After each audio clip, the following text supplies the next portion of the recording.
جب خبریں اخبار تھا تو یہ اس کا بڑا طوطی بولتا تھا.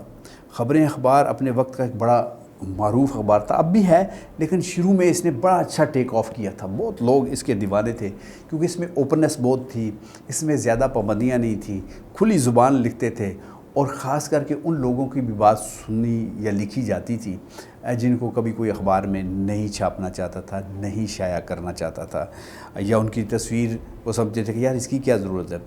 تو وہ ایک ایسے طبقے کو وہاں پہ پہچان بھی نہیں جن کو کوئی, میں آتا ہوں واقعہ کی طرف بھی آتا ہوں, آپ مجھے پتہ ہے کہ اشارہ کر رہے ہیں, لیکن میں چاہتا ہوں کہ تھوڑی سی تمہید کے طور پہ آپ کو بتا دوں کہ خبریں اخبار کیسا تھا. تو لوگ اس کو بڑی دلچسپی سے پڑھتے تھے. میں اصل واقعہ سنانے سے پہلے ایک چھوٹی سی ویسے میرے ذہن میں بات آ گئی, میں چاہتا ہوں کہ وہ بھی آپ کے گوش گزار دوں کہ لوگ کتنی دلچسپی سے اخبار پڑھتے تھے. بلکہ میں اگر یہ لفظ استعمال کروں کہ اخبار پڑھتے نہیں تھے, چوستے تھے.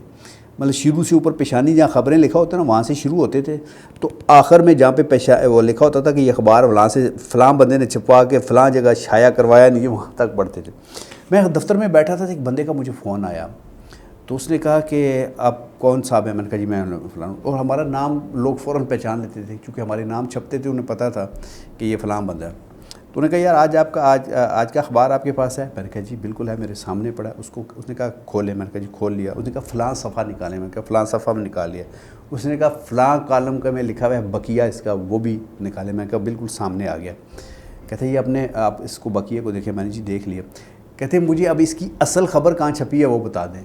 مطلب یہ تو ہو سکتا تھا کہ اصل خبر اگر چھپی ہے بقیہ نہ چھپا ہو, لیکن اس شخص نے بقیہ پڑھا ہے اور اصل خبر کی تلاش میں ہے. تو میں لاجواب ہو گیا. میں نے تھوڑی دیر تلاش کی تو واقعی اس کی اصل خبر نہیں چھپ سکی تھی. وہ ڈیسک والوں کی آپ کو پتہ ہے مسٹیک ہوتی ہے, اور کئی مرتبہ اگر اشتہار آ جاتا ہے تو وہ اہم سے اہم خبریں بھی اکھاڑ پھینکتے ہیں کیونکہ اشتہار کو پہلے جگہ دینی ہوتی ہے. تو کئی دفعہ بقیہ بھول جاتے ہیں, یا جیسے عموماً خبر لگ جاتی ہے تو بقیہ کا نشاندہی غلط ہوتی ہے.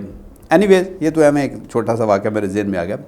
خبریں میں تھے تو ہمارے ٹیلی فون لائنز کٹ گئیں, اور بہت ہم نے شور و غوغا کیا, اخباروں میں بہت خبریں چھاپیں کہ چونکہ ہم یہ اپوزیشن, اس وقت بے نظیر بھٹو کی حکومت تھی اور اپوزیشن میں مسلم لیگ نواز شریف کی پارٹی تھی, اور میاں محمد نواز شریف اپوزیشن لیڈر تھے.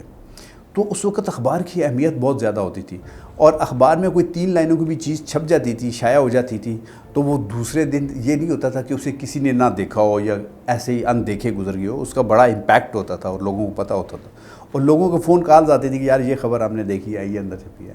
اینی ویز تو ہماری ٹیلی فون لائنیں خبریں کی کٹ گئی. میں اس میں ایز اے اسٹاف رپورٹر کام کر رہا تھا.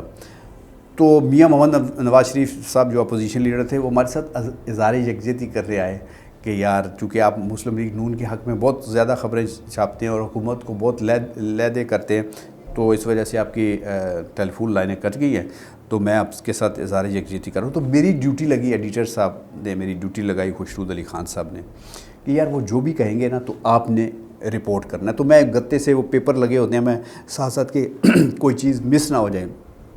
اب وہ پورے دفتر کا چکر لگا رہے ہیں, ہر سیکشن کا میں ساتھ ساتھ چل رہا ہوں. اب میاں محمد نواز شریف صاحب کی پرسنالٹی کو میں نے پہلی مرتبہ اتنے قریب سے, ویسے پارلیمنٹ میں آپ جاتے تھے لیکن دور سے دیکھتے تھے, یا پاس سے وہ گزر جاتے تھے تو آپ کو پتہ ہے سیکورٹی والے ہٹو بچو پیچھے. تو یہ بہت زیادہ قریب سے پہلی مرتبہ میں دیکھا ان کا بڑا گول سا منہ ہے اور لال لال گال ہے, اور ایسا محسوس ہوتا تھا کہ ابھی یہ کوئی معصوم بچہ ہے نا, اس کو ذرا سا چھیڑا تو رو پڑے گا, بالکل پھولا ہوا منہ. اور اس طرح چیزوں کو دیکھتے تھے کہ جیسے ان کے یہ کسی ایسے چڑیا گھر میں آ گئے ہیں یا کسی بھول بھلیاں میں آ گئے ہیں, تو اس طرح وہ ساری چیزوں کو دیکھ رہے تھے. تو میں اب ان کے پیچھے پیچھے ہوں, کبھی آگے آتا ہوں, کبھی یہ, اور کبھی ان کو شو بھی کرتا ہوں کہ بھی میں لکھنے کے لیے تیار ہوں, آپ کچھ منہ سے فرمائیں. تو وہ بالکل نہیں بولے. تو آخر میں نے تنگ آ کے کہا, میں نے کہا یہ سب آپ کو پتہ ہے کہ خبریں اخبار کے ٹیلی فون لائنیں کٹ گئی ہیں, تو اس حوالے سے اگر آپ کچھ کہنا چاہیں. تو انہوں نے کہا یار جوان لکھ لے جو مرضی, اسی کیڑا انکار کرنا, بس تو لکھ لے اپنے کو لکھ لے. تو ان کے پیچھے احسن اقبال کھڑے تھے. احسن اقبال صاحب فرمانے لگے کہ یار آپ یہ لکھیں کہ یہ ٹیلی فون کی لائنیں نہیں کاٹی گئیں بلکہ یہ صحافت کی رگیں کاٹی گئی ہیں. کہتے ہیں ان کا بڑا رسپانس ایٹرپٹلی, انہوں نے کہا لکھنا ہے, ضرور لکھنا ہے.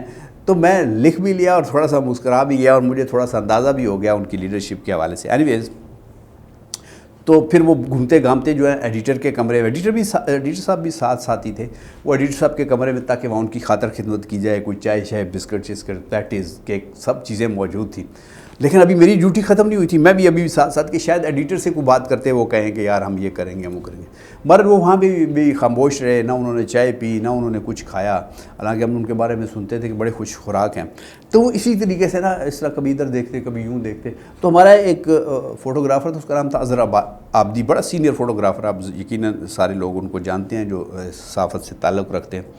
تو وہ ایز اے فوٹوگرافر ان کی ہر لمحے کی تصویریں بنا رہے تھے، کبھی یوں کبھی یوں کبھی یوں کبھی یوں، جیسے فوٹوگرافر کا سٹائل ہوتا ہے۔ تو جیسے ابھی میں بیٹھوں اسی طریقے سے اسی سٹائل سے وہ کرسی پہ، شلوار قمیض انہوں نے پہنی ہوئی تھی تو میاں صاحب واسکٹ پہنی تھی، اس طرح پہنے ہوئے تھے، تو ان کا ذرا سٹائل سا عجیب سا بن گیا تھا۔ تو فوٹوگرافر جب ان کی تصویریں اتار رہا تھا تو ان کا او میاں او جوان کی کر رہے ہیں؟ تو اس نے کہا سر میں آپ کی تصویر بنا رہا ہوں۔ تو اس نے کہا بھی میاں صاحب کہنے لگے کہ تو اس طرح میری تصویر بنا رہے ہیں، اس طرح بنائے گا؟ تو کہنے لگے نہیں کوئی فکر نہیں، یہ ہم نیچے سے کاٹ دیں گے۔ کہتے لے نیچے سے کاٹ دیں گے،